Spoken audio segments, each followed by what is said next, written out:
So if you're not familiar with layering masks yet, you're going to be, because it's a very useful tool for adding the grunge effect, which is really neat for those kind of retro logos, the ones that are faded, maybe a little bit organic, kind of some of the ones we went over in the class, that grunge effect.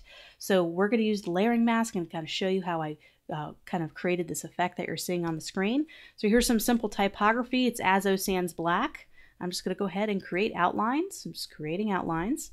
And I wanted to kind of add a little bit of softness to the edges because right now it's kind of got some sharp points there. So I'm just going to kind of highlight everything. I'm getting my direct selection tool. I'm going to be doing this a lot in the class. And I'm going to be kind of, let me go ahead and see if I can select the first. And I'm going to zoom in a little bit and you'll see these little points where I can be able to click and drag, and globally all throughout everything I have selected, you can see how the curves are being changed as I shift this around. I'm just going to do a very slight curve, kind of just adds a little bit of softness to it. So I'm going to do that throughout to make sure I have kind of the look I'm going for this particular typeface. And so just a little tip when you're doing that kind of rounded edges effect, if you have different sized lettering and you try to do it, it's not going to allow you to. So you just need to select the similar sized type and do it all at one time. So I can do all of the word effect globally all at one time. So I'm going to go ahead and do that right here. So you can see how I'm able to change all of it globally, just add a little softness. I wouldn't be able to select all of them and do it at the same time because they're different. They're going to be different angles on each one. So just did one word at a time, have my nice rounded edges or corners, and I'm ready to go ahead and apply an effect to this. So right now we just have black. I'm going to go ahead and show you a great resource. The link is in the resource guide. These are some fantastic little grunge. These are actually JPEGs. These are just like photos. So you could really do this with any photo. And you can also do it with vector as well. You don't have to just put a photo on there. You can actually get vector grunge textures, or you could do geometric patterns, anything you want to overlay on top of your text. So I'm going to go ahead and group this together. So I'm just going to right click and group them all together. I'm going to take the texture that I downloaded from this resource. Here it is. It's just a simple JPEG, nothing too complicated. I'm just going to kind of size it up. Okay. And one thing I want to do is I want to put it on the top layer. So we want to always have the texture be on the top and what we want to punch out on the bottom. So I have the texture on the top. I'm going to go ahead and select all of it. I'm going to go over to my transparency panel right here, and I'm going to click on Make a Mask, and it's going to go ahead and adapt it and make a layer mask right here on the right. So this is our layer mask. Right now it's linked right here to our grunge effect typography. So you can see how it kind of overlaid that particular texture over top of the text. There's also a really neat kind of option here if you want to go for a really destroyed look. You can go ahead and invert the mask, and anything that's black is going to be white and everything that's white is going to be black. So it's going to really reverse kind of the texture here. So I'm going to go ahead and click on invert mask, and you can see how it really kind of accentuates a lot of those darker areas. So you can always just click back off of it and go back. And so you can try that with a lot of different textures. There's also vector grunge textures. You can even make your own texture, which we're going to do here in just a moment as a little bonus exercise, and then apply it over our type. So before we go and create our own texture for this, we are going to go ahead and use this and finish this up. I want to create a nice wave in this so it just doesn't look like straight text. It has a little bit of curves in it. So that's another tool I'm going to be able to show you that I use quite a bit, and it's going to go down to Effect and go down to Warp. And so these are really great warp options when you come with typography. You got to be careful not to overuse them, to use them subtly so you have a nice realistic effect.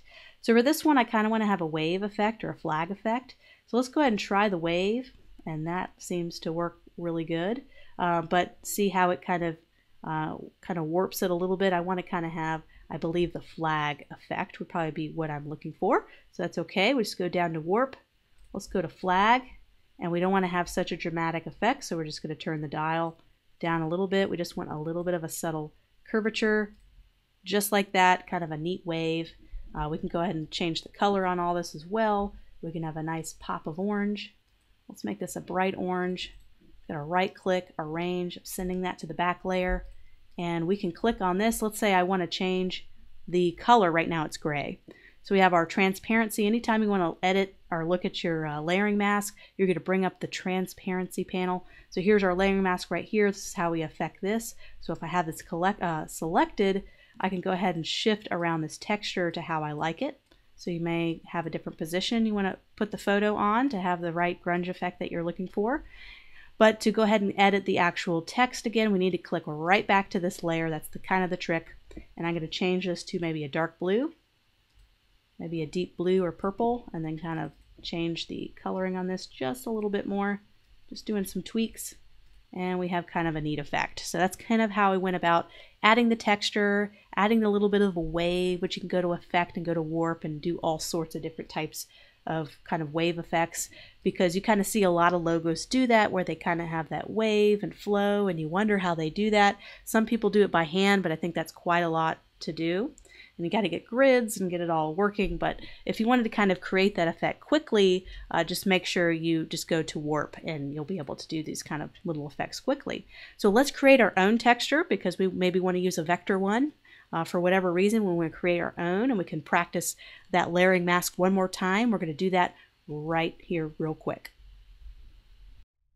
So we're going to be creating our own texture. There's several ways we can do this. To get the grunge effect that you see here, you probably need to find something with a photo, because it's really, really hard to get all these little details and have it remain in vector. It can almost break your computer if you start to create a texture that's too complicated, that has too many anchor points. So sometimes that's when photos or really, really high-res JPEGs really come in handy with creating the grunge effect, because using the vector version of that really, really slows down your computer. So as you're starting to create your own vectorized little patterns or kind of this grunge effect to have as layering masks, if your computer starts to crash or get really slow, that's very common. Even my computer has issues. So that's why sometimes using a JPEG resource is not a horrible idea to achieve that effect. But just if you're curious and you want to know how, I have this little brush here, paintbrush tool. You can do all sorts of different ones. You can even do the pencil tool. Maybe let's try the pencil tool for this one, because I like nice thin lines. And it's going to look absolutely ridiculous, but I'm just scribbling. I'm just trying to get a more natural, gritty kind of texture, just kind of going around. It just looks absolutely ridiculous. And I'm going to let go. And right now I don't really have a stroke on, so I'm going to make sure I have a black color. You can choose whatever color you'd like. Flip it to a stroke. And what I like to do is fairly thin strokes for the effect we're going to do. So I'm going to go down to stroke, and I'm going to make it a pretty thin stroke. And right there I can take that and make that as a layering mask.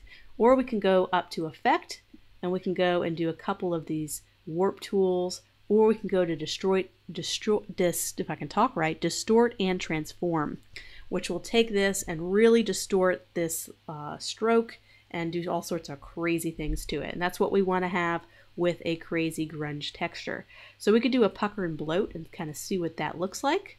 So let's do a pucker or a bloat, and you can see kind of some crazy effects that you get. You can see how slow your computer starts to get.